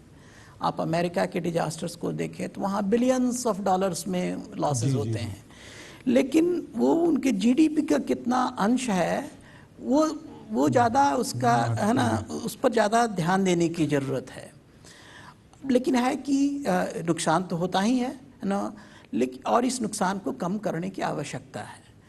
कैसे इस नुकसान को कम किया जा सकता है? तो उसका सीधा है कि उपाय जो ये है कि अगर हमें भूकंप से अपने को सुरक्षित रखना है तो बिल्डिंग कोड्स का इम्प्लीमेंटेशन कैसे करें, है ना। अगर हमको अपने को बाढ़ से बचाना है तो फ्लड प्लेन का हम कैसे रेगुलेशन करें। अगर हमें अपने को चक्रवात से बचाना है तो जो कोस्टल जोन रेगुलेशन है उसका हम कैसे इम्प्लीमेंटेशन करें। अगर हम समुद्र से 500 मीटर से ज़्यादा दूरी पर घर बनाएंगे या जो हमारे विकास के जो कार्यक्रम है वो थोड़ा सा ज़्यादा दूरी पर हों सारे, तो हमारा जो नुकसान का जो प्रमाण है, नुकसान का जो स्तर है वह कम होगा। तो यह बहुत कुछ रेगुलेशंस, जो रूल्स एंड रेगुलेशंस हैं, कोड्स हैं, इनके इम्प्लीमेंटेशन पर निर्भर करता है। और इसलिए वो मिटिगेशन फंड की बात जो है वो बहुत इम्पॉर्टेंट है कि हम मिटिगेशन कार्यक्रम जो है उनका हम इफ़ेक्टिव रूप से हम उनका इम्प्लीमेंटेशन कर सकें। सबसे बड़ा हमारा जो इन्वेस्टमेंट है वो इंफ्रास्ट्रक्चर में हो रहा है। सड़कें बन रही हैं, रेल बन रहा है, ढेर सारे एयरपोर्ट्स बन रहे हैं। आपने ये भी सुना होगा कि जब भी तेज़ बारिश होती है तो कई एयरपोर्ट्स का नुकसान हुआ है। तो इन सारी चीज़ों की ओर थोड़ा सा ध्यान देने की ज़रूरत है और इसलिए रेजिलिएंट इंफ्रास्ट्रक्चर की बात की जा रही है। अब भारत सरकार ने एक अंतर्राष्ट्रीय स्तर की संस्था बनाई है, coalition for disaster resilient infrastructure के निर्माण में, इंफ्रास्ट्रक्चर के रख रखाव में हम सारे जो रेजिलिएंट फीचर्स हैं उनको हम कैसे लाएं, है ना। पोर्ट्स हमारे जो हैं वह चक्रवात का कैसे सामना कर सकें। हमारे जो एयरपोर्ट्स हैं वहाँ हम फ्लड्स के लिए किस तरह की हम व्यवस्था करें कि हमारा रनवे जो है वो फ्लड से डूबे ना, वहाँ पर एक बढ़िया ड्रेनेज हो, इफ़िशिएंट ड्रेनेज हो, जो कुछ भी बारिश आए तो तेज़ी से निकल जाए और हमारी जो विमान सेवा है वह बिना किसी इंटरप्शन के चलता रहे। तो ये बात जो प्रधानमंत्री जी ने पहली जो अपनी बात कही थी कि risk integration of risk reduction in all the development activities, तो ये रिस्क रिडक्शन जो है सारे जो विकास कार्यक्रमों का जो कुछ भी की प्लानिंग होती है, योजना बनती है, उसमें ये बात होनी चाहिए कि जब आप सड़कें बनाएं, हाईवे बनाएं तो उसमें कल्वर्ट भी बनाएं, क्योंकि पानी का बहाव चलता रहे और यह ना हो कि एक तरफ बाढ़ हो दूसरी तरफ सुखाड़ हो, ऐसा ना हो, है ना जी। तो ये बड़ी अच्छी बात इन्होंने कही, एक कि रिजिलियंस की प्रायोरिटी होगी हर सेक्टर में। जितने भी हमारे निर्माण कार्य हो रहे हैं, चाहे वो सड़कों का, पुल का, हवाई अड्डों का, जितने भी हमारे प्रपोज्ड इंफ्रास्ट्रक्चर जो इन्वेस्टमेंट है उसमें डिजास्टर रिस्क रिडक्शन के फीचर्स को इनकॉर्पोरेट करें और उसके प्रयास जो किए जा रहे हैं, जो CDRI का जिक्र किया। मैं जानना चाहूँगा कि जनता इसके विषय में क्या सोच रही है, उनकी क्या शंका है। जी आप बताएं। नेचुरल कैलेमिटीज़ की अगर हम बात करें तो एक डेवलपिंग स्टेट हमारी बिहार सर, जहाँ पे हर साल फ्लड आता है, हर साल ही, and every time we lost great number of people there and there is no permanent solution for it. हमेशा जब भी आता है, it comes in news, there is some amount of temporary solution and every time जिन लोगों की उसमें मौत होती है, जिनको भी हम खोते हैं, वो हमेशा ही ऐसे लोग होते हैं जो काफ़ी पुअर मिडिल क्लास फैमिली से आते हैं, मिडिल क्लास भी नहीं, पुअर फैमिली से आते हैं, जिनके पास ना टेक्नोलॉजी है ना ही कुछ ऐसी सुविधाएं हैं जिनसे हम उनको अवेयर कर सकें। तो मूल प्रश्न आपका क्या हुआ सर कि उनके लिए कोई परमानेंट सोल्यूशन कब आएगा? परमानेंट सोल्यूशन तो सर जैसे प्रेडिक्शन किया जा रहा है साइक्लोन का भी, और रेनफॉल के साथ फ्लैश फ्लड इनको भी रिलेट किया जा रहा है। तो सर रेनफॉल के साथ जो लाइटनिंग है, बिजली पड़ रही है, उसका क्या रिलेशन है, या फिर उसके प्रेडिक्शन के लिए भी कोई कुछ रिसर्च या फिर कुछ तो काम किया बाढ़ के साथ लाइटनिंग का एक समस्या आपने जोड़ा है उस प्रश्न का। एक प्रश्न और लूंगा। सर हमने समुदाय के लेवल पे हम लोग डिजास्टर प्रिपेयरनेस को लेकर कार्य करते हैं, तो जो सबसे ज़्यादा हमने देखा है कि कम्युनिटी लेवल पे क्योंकि जब भी कोई डिजास्टर आता है तो सबसे पहले जो वहाँ के स्थानीय लोग होते हैं वो उससे प्रभावित होते हैं। तो उनको, जैसे हम कैपेसिटी बिल्डिंग की बात कर रहे हैं, तो स्थानीय लोगों को क्या हम किसी प्रकार के वहाँ पे मतलब कम्युनिटी लेवल पे कोई टास्क फोर्स का निर्माण कर रहे हैं या फिर इस तरीके का सर? क्योंकि ये जो अब प्रसारण है वो पूरा देश देखेगा, तो अगर हम उस तरीके की क्या क्या कम्युनिटी लेवल पे हम कैसे टास्क फोर्स का निर्माण कर सकते हैं, और उनके लिए मतलब उसके रिप्रेजेंटेटिव कौन है, तो उनके साथ में अगर उनको पता चले तो ये हो सकता है सर कि समुदाय के सभी लोगों को पता हो कि अपने समुदाय को बचाने के लिए कैसे वो टास्क फोर्स का निर्माण कर सकते हैं और वो उनकी सहायता वो कहाँ से ले सकते हैं। तो सर इसके लिए कोई सुविधा हो तो। ठीक है, एक प्रश्न और ले लेता फिर मैं गेस्ट के पास आऊँगा। सर मेरा प्रश्न नहीं है सर, मैं सोल्यूशन पे एक बात करना चाहता हूँ कि जैसे सर हमारे किसी भी स्टेट के अंदर कोई आपदा आती है तो सर हमारा बहुत सारे वेरियस डिपार्टमेंट है सर, जैसे मेट्रोलॉजी डिपार्टमेंट, एनडीआरएफ, तो सर ये अलग अलग वर्क करते हैं, मतलब सिंक्रोनाइज, मतलब प्रॉपर सिंक्रोनाइज वे मैट नहीं है। किसी भी स्टेट में अगर डिजास्टर आता है तो अगर हम इसमें डेवलपमेंट लाएं तो सर एक सिंक्रोनाइज कर एक कमांड्स बना दें, डिवाइड कर दें, तो उसमें सर बेटर रेजिलियंस के साथ सर तीनों चीज़ों पे काफ़ी अच्छा इफेक्ट पड़ेगा सर, जैसे प्रिपेयर्डनेस और रिस्पांस और मिटिगेशन पर। देखिए जो वज्रपात का जो लाइटनिंग है, एक्चुअली हमारा जो मौसम विज्ञान विभाग है इसको नंबर 1 में अभी रखा है, क्योंकि आप देखेंगे तो जो साइक्लोन है उसका डेप्थ जो इम्पैक्ट है, जो हमारा जो एनडीआरएफ साइक्लोन और बाढ़ दोनों के संदर्भ में बताएंगे। तो साइक्लोन का जो हमारा इम्पैक्ट और उसकी जो हमारा एक्टिविटी कोऑर्डिनेशन सारा विश्व में नंबर 1 है। आप देखेंगे कि इसमें कोऑर्डिनेशन का कोई मतलब मिसिंग नहीं, कोई समस्या नहीं है, क्योंकि जैसे कोई साइक्लोन आते हैं तो DG NDRF, our DG, they joint regularly brief the press what is the development like that, so there is no missing up to village level. So अभी जो वज्रपात का आया जो क्वेश्चन, वो बहुत अहम क्वेश्चन है, क्योंकि इसका जो प्रिपरेशन है, एक तो जो लीड टाइम है, साइक्लोन हम 15 दिन पहले बता सकते हैं, कुछ एक आइडिया दे सकते हैं, लेकिन जो वज्रपात है वो बहुत इमीडिएट है। इसकी जो कॉम्प्लेक्सिटी है, साइंस है, वो लीड टाइम 1 घंटा ज़्यादा से ज़्यादा, तो उसको हम लोग नावकास्टिंग बोलते हैं। नावकास्टिंग मतलब जस्ट 1 आवर, और उसका मॉनिटरिंग सिस्टम कम्प्लीटली अलग है, राडार एंड सैटेलाइट। तो हम देखें, क्लाउड देखें, इसका कैपेसिटी है लाइटनिंग का, बिहार का कोई डिस्ट्रिक्ट के ऊपर है, चाहे छपरा हो, कहीं हो, तो हम मोबाइल के थ्रू में अभी within 1 hour we send the message. अभी वो ग्रामीण लेवल पर, विलेज लेवल पर, और वो पर्टिकुलर आदमी जो खेत में काम करे, हमारा जो गरीब किसान, उसको वहाँ तक पहुँचना है। अभी सारा योजनाएं वही केंद्रित है, क्योंकि अगर आप देखें परियोजना भी चल रही थी last mile connectivity, last mile NDMA के साथ, उसी का परियोजना में जो है आप देखेंगे तो हमारा जो लाइटनिंग डिटेक्शन सिस्टम वो भी लग चुका है, जैसे महाराष्ट्र में, उड़ीसा में, कुछ राज्यों में बहुत जगह में लग गया। हमारा सामने एक मॉनिटर है, वी कैन सी कहाँ कहाँ हो रहा है। तो अभी जो है वो मैसेज लोगों तक पहुँचाना है, वो जैसे बताया कम्युनिटी प्रिपरेशन, वो भी पैरेलली चल रहा है।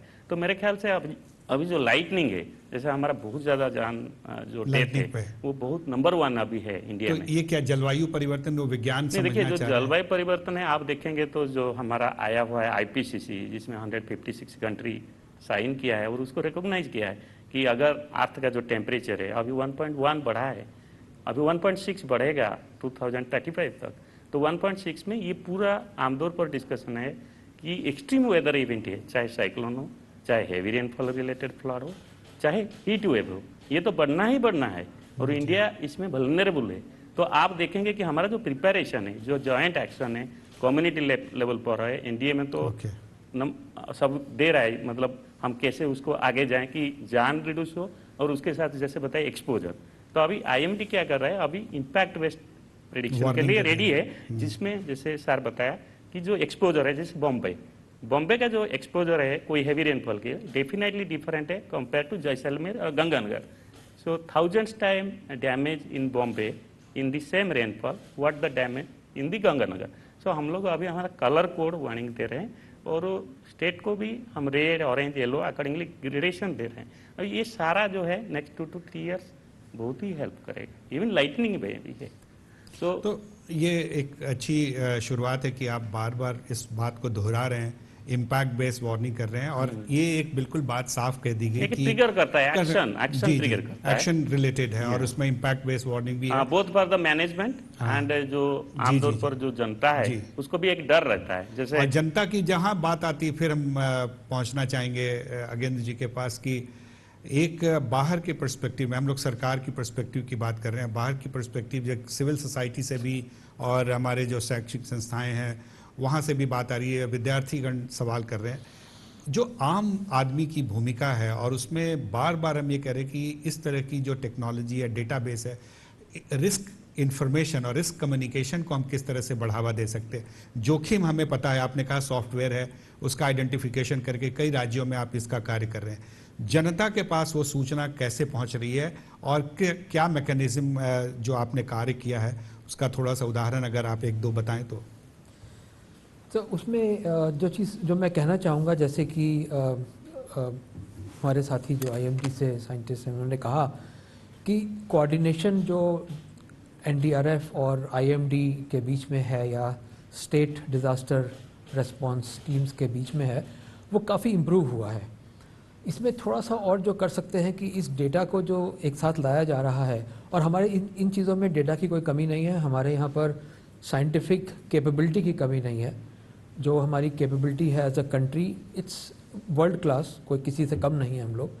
अगर हम एक इस तरह का प्लेटफॉर्म क्रिएट करें जिसमें कि सिटीज़न के साथ इंटरेक्शन हो सके इन अ रियल टाइम मैनर, कि जो भी इंफॉर्मेशन है, देखिए कभी कभी क्या होता है कि SMS किसी वजह से सब लोग बिजी हैं, NDRF की प्रायोरिटी है लोगों को बचाना, रिस्पॉन्ड एंड सबको जो भी मदद चाहिए वो देना। लेकिन अगर एक ऑटोमेटिक प्लेटफॉर्म इस तरह का हो जहाँ पर कि कोई भी सिटीज़न अपने मोबाइल फ़ोन पे जो वहाँ की एक्चुअल परिस्थिति है उसको रियल टाइम में समझ सके, तो उससे सिटीजन तो को इसमें आपकी जो टेक्नोलॉजी है मेक इन इंडिया और मेड इन इंडिया, किस तरह से ये डिसेमिनेट और स्केल अप हो सकती है हमारे देश? हाँ, तो इसमें क्या है कि रिस्क कम्युनिकेशन के लिए, हाँ, तो इसमें ना एक छोटी छोटी ऐप्स बनाते हैं हम लोग। वो मेक इन इंडिया एक तरह से इंडिया में बनती है, हमारा काफ़ी बड़ी टीम है यहाँ पे। तो वो जो ऐप्स हैं उनसे लाइव डेटा को इंटीग्रेट किया जा सकता है, उसमें हर तरह का डेटा आएगा। उसके बाद जो एक सिटीज़न को इन्फॉर्मेशन मिलनी चाहिए कि उस समय मदद कहाँ पे है, टीम कहाँ पे है, कितनी दूर है, अगर कोई मेडिकल हेल्प चाहिए तो कहाँ फ़ोन करना है, किसको कांटेक्ट करना है, या अगर आप सोशल मीडिया के ज़रिए कहना चाहते हैं कि भाई मुझे मदद चाहिए तो आप उसके थ्रू अपना सिग्नल पास ऑन कर सकते हैं। और वो क्योंकि रियल टाइम होगा तो जो NDRF की टीम है उसको वो सूचना मिलेगी और वो बजाय कि उनके पहुंचने से पहले मिल जाएगी कि भाई ठीक है हमें यहाँ जाना चाहिए, यहाँ पे मदद की आवश्यकता है। तो वो चीज़ हमारी टेक्नोलॉजी के बेसिस तो ये कम्युनिटी के जो लेवल पे और जो समुदाय के स्तर पे जो तैयारी हो रही है आपदा प्रबंधन की, लोगों की समझ बढ़ाने में ये काफ़ी मदद होगी। हाँ। तो ये जो प्रश्न आप लोगों ने पूछे और उसमें जो रिस्पॉन्स किया जी, अभी हम लोग एक जो सर बताया कि जैसे एक्सपोजर है तो ग्रामीण लेवल पर भी IMD क्या कलेक्ट कर रहा है कि पर्टिकुलर विलेज में कितना लोग है और घर किस किस्म के है, मतलब पक्का हाउस है या कौन सा एरिया में घर है, फ्लड प्लेन्स में है। तो जैसे हमारा जो डिजिटल है तो जो GSI है उसमें लेयरिंग रहता है, तो अगर हमारा रेनफॉल आ रहा है ऑटोमेटिक स्टेशन से तो वो भी एक मैप प्रोड्यूस करेगा हर 1 घंटे में या आधा घंटे में।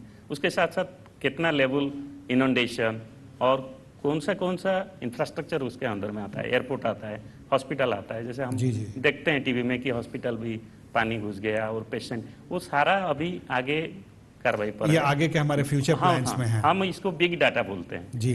तो बिग डाटा काफ़ी मदद करने जा रहा है। जो आपकी संशय थे कि किस तरह से कम्युनिटी को सूचना मिलेगी, कम्युनिटी समुदाय किस तरह से जुड़ने वाले हैं, मैं 2 और इंटरवेंशन ले लेता हूँ। प्रधान साहब आप क्या कहेंगे जो लोगों ने प्रश्न पूछे और फिर बस जी। देखिए, एक मौलिक बात किसी भी अच्छे गवर्नेंस में जो है वो है कि गवर्नेंस के पास जो वर्जन ऑफ ट्रूथ है कि हम लोग क्या करना चाह रहे हैं, क्या कर रहे हैं, क्या करने वाले हैं, वही वर्जन ऑफ ट्रूथ आम आदमी के पास भी होनी चाहिए। One version of truth. Disaster के परिप्रेक्ष्य में इससे ज़्यादा अहम जो स्ट्रैटेजी है वो नहीं हो सकती। One version of truth. जो सारे प्रश्न आए कि कंट्रोल रूम एक जगह बनाएं, कोऑर्डिनेशन हो, कम्युनिटी को मालूम हो, कम्युनिटी का इन्वॉल्वमेंट हो, लाइटनिंग के बारे में, ये सारी चीज़ें जो हैं तभी होगी जब एक वर्जन ऑफ ट्रूथ होगा। There is one version of truth जो आम आदमी को भी पता है और सरकारी अमले को भी पता है, सरकारी एजेंसी को भी पता है, सभी एक ग्रिड पर हैं, तभी को क्रिएशन होता है। को creation is that everybody is a responder. Community भी रिस्पॉन्डर बन जाता है, सरकार के एजेंसी भी रिस्पॉन्डर बन जाता है, सब मिलकर रिस्पॉन्ड कर रहे हैं। ये आइडियल जरूर अभी साउंड हो रहा है, लेकिन इस आइडियल को पाना जरूरी है, तभी हम लोग डिजास्टर रेडी बनेंगे। जी, थैंक यू। बस ये आपके क्या कमेंट्स हैं? नहीं, जो भी प्रश्न पूछे गए बड़े प्रासंगिक प्रश्न हैं और बहुत ही उचित प्रश्न हैं। बहुत सारे छात्र हैं यहाँ बैठे हुए, तो उनको मैं ये कहूँगा कि डिजास्टर और सोशियो इकोनॉमिक कंडीशन, सामाजिक आर्थिक जो स्तर है, ये दोनों का जो इंटरेक्शन है, इसको समझने की ज़रूरत है। अगर फ्लड का परमानेंट सॉल्यूशन सिर्फ हम पैसे से, इन्वेस्टमेंट से निकाल सकते थे और टेक्नोलॉजी से निकाल सकते थे, तो अमेरिका में फ्लड नहीं आता। अमेरिका दुनिया का सबसे बड़ा समृद्ध देश है, जर्मनी में भी फ्लड आया। तो फ्लड तो आएगा ही, हैजर्ड तो आएगा ही, है ना, हर देश में आएगा वो, तो उसको हम रोक नहीं सकते हैं। किसको हम रोक सकते हैं कि इम्पैक्ट कम हो, इम्पैक्ट कैसे कम हो, वह सबसे महत्वपूर्ण बात है। तो जो पिछड़ा हुआ प्रदेश है वहाँ इम्पैक्ट ज़्यादा होता है, जहाँ गरीबी ज़्यादा होती है वहाँ लोग ज़्यादा तबाह होते हैं, जहाँ लोगों के पास पैसे हैं और संसाधन हैं वहाँ इम्पैक्ट कम होता है। तो मुख्य बात यह है कि हम सामाजिक आर्थिक स्तर को थोड़ा कैसे सुधारें, और जो हैजर्ड के लिए, मिटिगेशन के लिए जो आवश्यक इन्वेस्टमेंट है, आवश्यक रेगुलेशंस हैं, उनको हम कैसे इम्प्रूव करें ना, तब जा कर के हम इम्पैक्ट को कम कर सकेंगे। तो हमारा और इसलिए जो है ये जो ढेर सारा डिजास्टर मैनेजमेंट जो है एक बहुत बड़ा सब्जेक्ट हो गया है, जिसमें ढेर सारी चीज़ें सम्मिलित हैं। उन्होंने कहा कि घर टूटते हैं लोगों के और फिर घर नहीं बनते हैं, तो रिकवरी एंड रिकंस्ट्रक्शन एक बहुत बड़ा इम्पॉर्टेंट पार्ट है ना डिजास्टर मैनेजमेंट का। उसके लिए अगर एलोकेशन नहीं है, उसके लिए अगर धनराशि नहीं है, तो फिर वो रिकवरी एंड रिकंस्ट्रक्शन नहीं हो पाता है, लोगों के घर टूटे रह जाते हैं, फिर उसका असर जो है लॉन्ग टर्म असर है। तो इन सब चीज़ों का जब भी बाढ़ आए, जब भी भूकंप आए, उसका आकलन होना चाहिए, असेसमेंट होना चाहिए, और उस असेसमेंट के हिसाब से रिकवरी एंड रिकंस्ट्रक्शन होना चाहिए। लोगों को पैसे मिलने चाहिए, लोगों को तकनीकी मार्गदर्शन मिलना चाहिए, है ना, ये बहुत ही आवश्यक है। तो जो डिजास्टर मैनेजमेंट का जो एक बड़ा स्वरूप है, जिसमें ढेर सारी गतिविधियाँ, ढेर सारे कार्यक्रम, उनसे हम सबको परिचित होने की आवश्यकता है, और उसमें थोड़ी और गहराई में जाने की आवश्यकता है। जी। तो मेरा सबसे यही अनुरोध रहेगा कि ये जो डिसिप्लिन है, ये ग्रोइंग डिसिप्लिन है, और इसके बृहत्तर परिप्रेक्ष्य को समझें। और यह सिर्फ प्राकृतिक समस्या नहीं है, ये सामाजिक आर्थिक समस्या है, और वो जो सोशियो इकोनॉमिक डायमेंशंस है, उसको भी समझने की बहुत ज़रूरत है। Thank you. बहुत अच्छा। राष्ट्रीय आपदा प्रबंधन संस्थान भी, जो आपने प्रश्न पूछे, कई इस तरह के एक्टिविटीज़ में इंगेज्ड हैं, जैसे कम्युनिटी तक पहुंचना, लोगों, विद्यार्थियों तक पहुंचना, और उसमें एक इंडियन यूनिवर्सिटीज़ नेटवर्क की स्थापना की, जिसमें जितने भी हमारे इंस्टीट्यूशंस हैं, रिसर्च ऑर्गेनाइजेशंस हैं, भारत के यूनिवर्सिटीज़ हैं, सेंट्रल यूनिवर्सिटीज़ हैं, स्टेट यूनिवर्सिटीज़, सभी का एक उसको हम इस तरह से नाम देते हैं, Indian universities and institution network. वो इसीलिए स्थापित किया गया कि जो विश्वविद्यालयों में जो शोध हो रहा है, उसका सीधा लाभ जनता को मिल सके, उस राज्यों को मिल सके जहाँ वो विश्वविद्यालय स्थापित है। तो एक इस तरह का आयाम है जिसमें शोध के कार्य को भी बढ़ाया जा रहा है, जो प्री डिजास्टर्स प्लानिंग की बात हो रही है। तो अब समय की समाप्ति हो रही है, तो मैं केवल कुछ एक लास्ट पंच आपसे एक पॉइंट अपने रिसोर्स पर्सन से लूँगा कि इस कॉन्क्लेव में जब हम इकट्ठे हुए हैं, एक रीइमेजिनिंग इंडिया की बात करें, रीइमेजिनिंग आपदा प्रबंधन की बात करें, एक पंच लाइन आपसे शुरू करता हूं। आपका क्या एक पंच लाइन होगा ताकि मैं कंक्लूड करूं? डिजास्टर मैनेजमेंट का स्वरूप, स्कोप वो बढ़ता चला जा रहा है, और वो आगे भी और बढ़ेगा। वो ज़्यादा स्पेशलाइज्ड होगा, वो ज़्यादा टेक्नोलॉजी इंटेंसिव होगा, और उस पर बहुत ज़्यादा निवेश होगा, और उसकी सारी व्यवस्था की जा रही है, और इंस्टीट्यूशनल जो उसके लिए सपोर्ट है वह भी अवेलेबल होगा अगले कई वर्षों में। तो ये क्लाइमेट चेंज के परिप्रेक्ष्य में हमारे सामने ढेर सारी चैलेंजेज हैं और गवर्नमेंट उन सारे चैलेंजेस को रिकॉग्नाइज करती है, लेकिन उसके साथ साथ जो डिजास्टर मैनेजमेंट को और गहराई देने की बात है वो निश्चित रूप से अगले कई वर्षों में होगा। Thank you Vatsi. आपका प्रधान साहब। मैं डिज़ास्टर रिस्पांस के काम में लगा हुआ हूँ, तो डिज़ास्टर रिस्पांस को मैं मानता हूँ थोड़ा सा अलग, कि डिज़ास्टर रिस्पांस जो शुरू में मैंने कहा कि केवल उस समय का नहीं है जब डिज़ास्टर होता है, उसके पहले को भी रिस्पांस कहते हैं, प्रिवेंटिव रिस्पांस, उसके बाद मिटिगेशन रिस्पांस, रेस्टोरेटिव रिस्पांस, ये सारे रिस्पांस को एक ही कड़ी का माना जाए और इसी को लेकर चला जाए। और अंत में मैं ये कहूँगा कि डिज़ास्टर मैनेजमेंट और डिज़ास्टर रिस्पांस गवर्नेंस का एक अहम पहलू है, मेन पहलू है, एक साइड पहलू नहीं है, किनारे रखने वाली बात नहीं है, मेन स्ट्रीम प्रमुखता में है, प्रमुखता में। जी थैंक यू। मैं तो एक ही बात बताऊंगा कि जैसे कोई भी वार्निंग है वेदर रिलेटेड, तो उसी को कभी नज़रअंदाज ना करें और अकॉर्डिंगली लेटेस्ट इन्फॉर्मेशन रखें।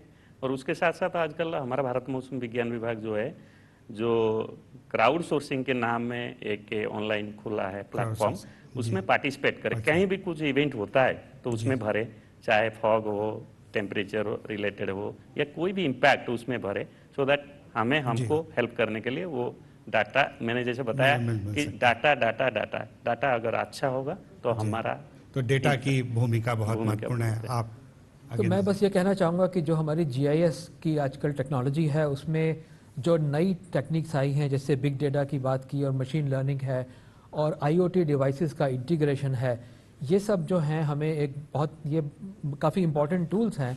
जो आजकल सेंसर्स लगाए जाते हैं वहाँ से ऑटोमेटिक इन्फॉर्मेशन आती है, तो वो IoT इंटीग्रेशन हो गया। उसकी जो आती है वो बिग डेटा का बनता है, उस डेटा पे एनालिसिस करके इसमें अर्थक्वेक प्रेडिक्शन, फ्लड मैनेजमेंट और बाकी जो जिस तरह की डिजास्टर्स है उसमें बहुत हेल्प मिल सकती है। एंड टेरेन मॉडलिंग भी एक काफ़ी important. Thank you very much. To conclude, जो मेरी जो सार निकल के आया आज इस पूरे कॉन्क्लेव में जो हम लोगों ने चर्चा की, महत्वपूर्ण बात यह आई कि आपदाओं का स्वरूप बदल रहा है और ये बदलता रहेगा, ये एक चैलेंज है हमारे सामने। लेकिन साथ ही साथ ये एक पैराडाइम शिफ्ट हो रहा है हमारे देश में, और वो पैराडाइम शिफ्ट है कि हम रिस्क रिडक्शन पे फोकस कर रहे हैं बनिस्बत की केवल रिस्पांस पे फोकस। उसकी अहमियत है लेकिन केवल वही नहीं है। तीसरी जो बात, सबसे बड़ी बात है, जो फाइनेंस कमीशन के रिकमेंडेशन हैं इनको काफ़ी बल पहुंचा रहा है और ये कह रहे हैं कि एक नया भारत को प्रस्तुत करेगा आपदा प्रबंधन के रूप में। और जो बात बार बार कह रही है, हमारे मंत्री जी ने भी कहा था, माननीय मंत्री जी ने कहा, zero tolerance against disasters impact. तो डेथ्स के अगेंस्ट में जीरो टॉलरेंस है और इम्पैक्ट भी कम करने की ज़रूरत है। एक और बात आई कि जो हमारी समुदाय की सहभागिता है वो बहुत ज़रूरी है, वॉलंटियर बेस्ड और स्थानीय स्तर को मजबूत बनाने की है। रिस्पॉन्सिव टू द स्टेट होने चाहिए, स्टेट के रिस्पॉन्स को तुरंत हमें एड्रेस करने की ज़रूरत है। साथ ही साथ अर्ली वार्निंग सिस्टम और को मजबूत करें, मल्टी हैज़ार्ड वार्निंग को, चाहे वो इरेस्पेक्टिव ऑफ एनी हैज़ार्ड, लेकिन उस वार्निंग को और स्ट्रेंथन किया जाए। जो संवाद स्थापित हो रहा है जनता से और विश्वास जो मिल रहा है वो निरंतर बढ़ता जाए। बिग डेटा और आर्टिफिशियल इंटेलिजेंस, साथ साथ जो सोशल मीडिया की बात आई उसकी भूमिका बहुत है। टेक्नो लीगल बात आपने बार बार कही कि उसकी एक बहुत ज़रूरत है, लैंड यूज़ प्लानिंग की ज़रूरत है, और क्रिटिकल इंफ्रास्ट्रक्चर। तो सभी का धन्यवाद देते हुए मैं डॉक्टर वत्स साहब को और प्रधान साहब को, IMD के हमारे जो पाटिल साहब हैं उनको, और प्लस अगिन जी जो स्त्री से हैं, साथ ही साथ हमारे जितने भी ऑडियंस आगंतुक जितने आए उन्होंने प्रश्न पूछे इस कॉन्क्लेव को, और इसमें जो आपदा प्रबंधन के संदर्भ को जो सामने रखा, री इमेजिनिंग इंडिया में एक कॉन्फिडेंस बिल्ड हो रहा है। लग रहा है कि हम एक नए भारत के निर्माण की तरफ बढ़ रहे हैं, जो एक रिजिलियंट भारत की तरफ होगा, जिसमें SDG के एजेंडा को भी बात करेंगे और क्लाइमेट चेंज की भी बात किया, और हमने डिजास्टर मैनेजमेंट, तीनों इंटीग्रेटेड हैं और तीनों को मानव से जुड़ा हुआ है, इसलिए मानव का इसमें केंद्र में रहना ज़रूरी है। धन्यवाद आप सबका एक बार फिर से, धन्यवाद, शुक्रिया।